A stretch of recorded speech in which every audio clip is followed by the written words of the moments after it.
Hello students, next हम पढ़ने वाले हैं Coulomb's law in vector form. जैसा कि इसके जस्ट पहले के वीडियो हमने पढ़ा था क्या कूलॉम्स लॉ के बारे में। कूलॉम्स लॉ के बारे में स्टडी किया था, बट जो हमने कूलॉम्स लॉ स्टडी किया था वह था कूलॉम्स लॉ इन स्केलर फॉर्म। एक्चुअल में वहाँ पर जो भी टर्म हमने देखा था, जैसे हमने देखा फोर्स को देखे थे, पोजीशन वेक्टर को देखे थे, बट वहाँ पर हमने क्या यूज किया था, ओनली स्केलर फॉर्म यूज किया था, वेक्टर फॉर्म को यूज नहीं किया गया था। But what is the Coulomb's law in vector form. Coulomb's law को वेक्टर फॉर्म में कैसे एक्सप्रेस कर सकते हैं, इसे भी हमें स्टडी करना है। तो नेक्स्ट इसे देखते हैं। तो यहाँ पर जरा देखा जाए, ये हमारे पास सिस्टम ऑफ चार्जेज, हमने ओनली 2 चार्ज सिस्टम लिए हैं। 2 point charges Q1 and Q2 है, जो कि एक फ्री स्पेस में हमने रख दिया। ये कहाँ है, हम इनिशियली कंसिडर कर रहे हैं फ्री स्पेस में है।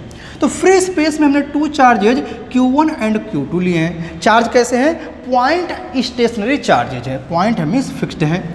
अब ये चार्ज जो हमारे पास Q1 है, जो कि एट पॉइंट A पर है, वो फ्री स्पेस में जो रेफरेंस हमारे पास पॉइंट है, जो रेफरेंस पॉइंट है वो से कितने डिस्टेंस पर, R1 पर है। सिमिलरली जो चार्ज Q2 है वो हमारे पास रेफरेंस पॉइंट O से क्या है, R2 डिस्टेंस पर है। ठीक, जैसा हम वेक्टर फॉर्म शो करें, इसलिए हमें ये वेक्टर शो करना नेसेसरी है, मस्ट है। ठीक, तो जरा देखें अब, तो हमारे पास ये मिल गया। तो अब यहाँ पर जरा देखें, जो Q1 होगा, Q1 पे फोर्स वर्क करेगा F12 means force on Q1 due to Q2। इसको हम क्या पढ़ेंगे, force on Q1 due to Q2, यानी जो सेकंड चार्ज होगा ये इस पे फोर्स अप्लाई करेगा, इलेक्ट्रोस्टैटिक फोर्स और कोलम्बियन फोर्स। जैसा हमने देखा था the force of interactions between 2 stationary point charges. तो जो 2 स्टेशनरी पॉइंट चार्जेज में फोर्स ऑफ इंटरेक्शंस मिलेंगे due to Q2 on Q1, वो क्या हो जाएगा, ये मिल जाएगा। सिमिलरली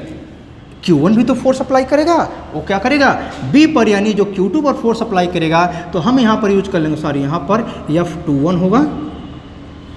तो फोर्स ऑन 2 यानी Q2 ड्यू टू Q1, तो हमारे पास ये मिल जाएगा। अब यहाँ जरा देखा जाए A to B हमारे पास जो पोजीशन वेक्टर मिलेंगे R21 and similarly B to A जो मिलेगा position vector R12, but A और B के बीच में जो मैग्नीट्यूड्स मिलेंगे वो सेम मिलेगा। मीन्स हम यहाँ पर कह सकते हैं हमारे पास R इज इक्वल टू, यहाँ पर देखें R21 is equal to, mod ले लेते हैं, R12 is equal to R, ये मिलेगा। ठीक ना, दोनों एक्चुअली वैल्यू सेम है, बट यहाँ पोजीशन वेक्टर का कॉन्सेप्ट यूज करने वाले हैं। Then according to the Newton's, then according to the Coulomb's law, according to Coulomb's law देखिए क्या मिल सकता है हमको। अकॉर्डिंग टू कूलॉम्स लॉ, तो यहां पर F12 क्या मिल जाएगा, तो F12 is equal to 1/4 pi epsilon naught Q1 Q2 upon R square and unit vector हमारे पास क्या मिल जाएगा, तो यहाँ पर मिल जाएगा R12। सिंस जो हमारे पास यूनिट वेक्टर्स होते हैं, हम इसे क्या लिख सकते हैं, एक्सप्रेस क्या कर सकते हैं, तो R12 जो होता है इसे लिखते हैं R12 upon and vector R12 upon mod of R12। ठीक, अब क्या करें, अब चाहे तो हम इसकी वैल्यू को यहाँ पर पुट कर दें, इसे हम इक्वेशन नंबर 1 फॉर्म कर देते हैं।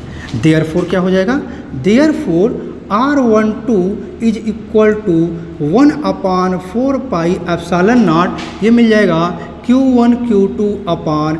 अब जरा देखें, हम पहले इसको छोड़ देते हैं, पहले हम इस टर्म को देखें। तो हमारे पास यहाँ पर जो मिलेगा ये यूनिट वेक्टर के टर्म था, तो ये R12 के फॉर्म मिलेगा, तो R12 इसके प्लेस पे पुट कर देंगे, तो अपॉन यहाँ पर ये भी टर्म मिलेगा, और ये R स्क्वायर था, और यहाँ पर क्या मिलेगा, इसके प्लेस पर भी R पुट कर सकते हैं, means R square into R क्या हो जाएगा, R³ हो जाएगा। तो इसे इक्वेशन नंबर हमने 2 फॉर्म कर दिया। सिमिलरली हम जरा देखें क्या मिल सकता है, तो सिमिलरली F21 को कैलकुलेट कर लेते हैं। F21 is equal to 1/4 pi epsilon naught Q1 Q2 upon R square and unit vector जो मिलेंगे 2 मिल जाएंगे, जैसा हमने इक्वेशन 1 को देखा था, मिलेंगे। ठीक, सिमिलरली जैसा हमने इसको देखा था, since R21 unit vector R21 is equal to मिल जाएंगे vector R21 upon mod of R21। तो फिर अगेन क्या करें, इसकी वैल्यू को यहाँ पर पुट कर देते हैं, तो फिर क्या इक्वेशंस मिल जाएगा। तो इक्वेशन जो हमको मिल जाएंगे उसको हम यहाँ लिख देते हैं, this implies that F21 is equal to 1 upon 4 pi epsilon naught, और ये मिल जाएगा Q1 Q2 अपान R। अभी से छोड़ देते हैं, यहाँ पर हमको मिलेंगे, इसके प्लेस पे R21 पुट करेंगे अपान ये हमारे पास क्यूब हो जाएगा, क्योंकि ये वाला टर्म हमारे पास मैग्नीट्यूड है, और इसके प्लेस पर हम R पुट करेंगे। तो ये हमारे पास इक्वेशन नंबर 3 बन रहा था, और ये इक्वेशन नंबर 4 हो जाएंगे। तो यहाँ पर हमने देखा 1 2 3 एंड 4 इक्वेशंस देखे, और ये जो 4 इक्वेशंस हम यहाँ पर देख रहे हैं, ये all 4 equations represents the Coulomb's law in vector form. ये हमारे पास जो 4 इक्वेशंस हैं, ये सभी 4 इक्वेशंस क्या रिप्रेजेंट कर रहे हैं, तो Coulomb's law in vector form. देखें, ये भी फोर्स को वेक्टर है, और पोजीशन वेक्टर भी वेक्टर हमारे पास है। वहाँ पर भी हमारे पास क्या किया है, यहाँ पर हमने यूनिट वेक्टर का टर्म लिया था, यहाँ पर पोजीशन वेक्टर टर्म लिए हैं। सिमिलरली यहाँ पर हमने यूनिट वेक्टर का टर्म लिया है, और यहाँ पर पोजीशन वेक्टर टर्म है। तो हमारे पास जो इक्वेशन 1 2 3 एंड 4 दिख रहे हैं, ये 4 इक्वेशंस हैं किसके लिए, Coulomb's law in vector form. क्या कर सकते हैं, Coulomb's law in vector form से ही न्यूटन्स थर्ड लॉ मोशन को, एक्शन रिएक्शन को भी प्रूफ कर सकते हैं। तो हम यहाँ पर क्या करते हैं, एक्शन रिएक्शन के लॉ को भी according to the Coulomb's law in vector form, जो Coulomb's law in vector form है, इसी से प्रूफ कर सकते हैं। तो हम यहाँ पर यूज करने वाले हैं इक्वेशन 1 एंड 3 का। इक्वेशन 1 एंड 3 का यूज करके Coulomb's law in vector form को हम प्रूफ कर सकते हैं Newton's third law motion, means action reaction का भी फोर्स कैसे वर्क करता है, जरा देखें। हम यहाँ पर यूनिट वेक्टर यहाँ पर जो दिख रहा है R12 और यूनिट वेक्टर 2 1 क्या रिप्रेजेंट कर रहे हैं, तो दोनों रिप्रेजेंट कर रहे हैं क्या, डायरेक्शंस को। As we know that unit vectors are those vectors which has magnitude unity.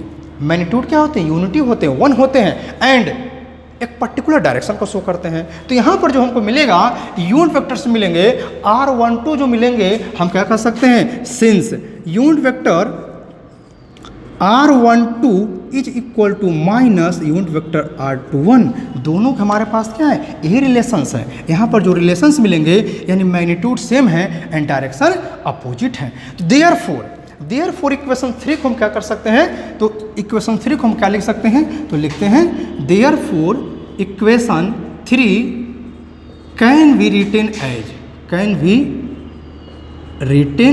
As.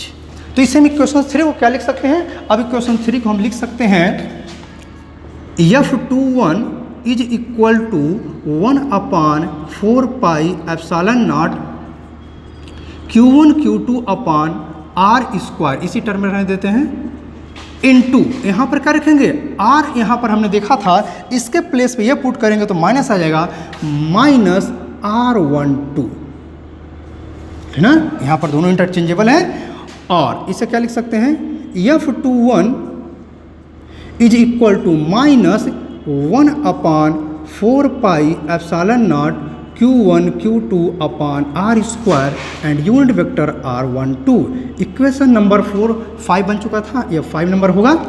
Now from equation 1 and 5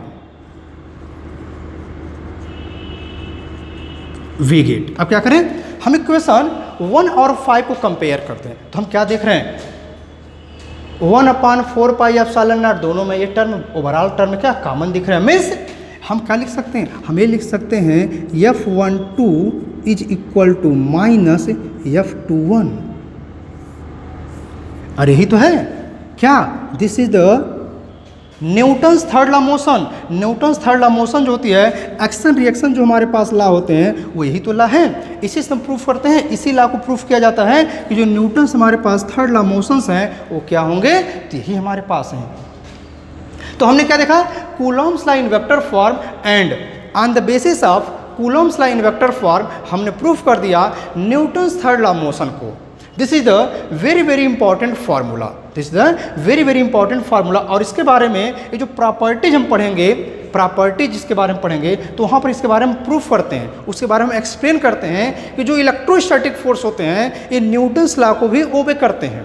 जो इलेक्ट्रोस्टैटिक फोर्स होते हैं ये न्यूटन्स लॉ को ओबे करते हैं, और कैसे ओबे करते हैं इसके थ्रू हमने प्रूफ कर दिया। Students, I hope this video is very very useful for you. Please subscribe my YouTube channel, like, share and also comments about the videos. Thank you.